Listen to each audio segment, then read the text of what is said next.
Hi movers, I'm going to be breaking down a foundational yoga pose for you all, Warrior 1 or Virabhadrasana 1.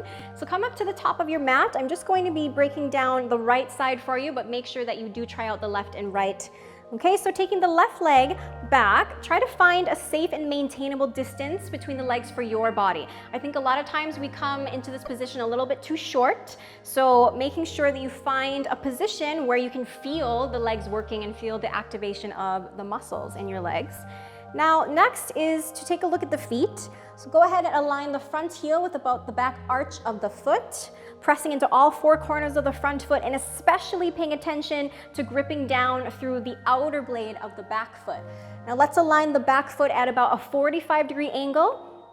A lot of times people take the back foot at about a 90, which is more like a Warrior 2 position because it allows you to open the hip. But here in Warrior 1, we want to square the hips to the top of the mat or to the front. So you're going to take the back foot to a 45, which means the heel goes out, the toes come in a little bit more. So that is just to protect the knee joint.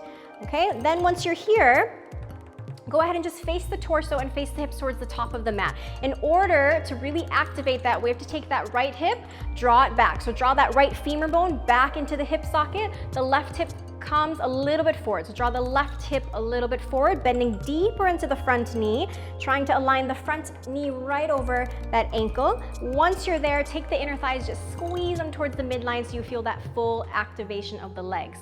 And then go ahead and sweep those arms up, drawing the belly in. Try to knit the ribs in. Take a few breaths here, soften the shoulders down away from the ears. You can lift your gaze, maybe bring the palms together. There's lots of different variations here, but do what you feel comfortable with. After you take a few breaths, you can go ahead and relax and just step that back foot forward, and then go ahead and take the left side.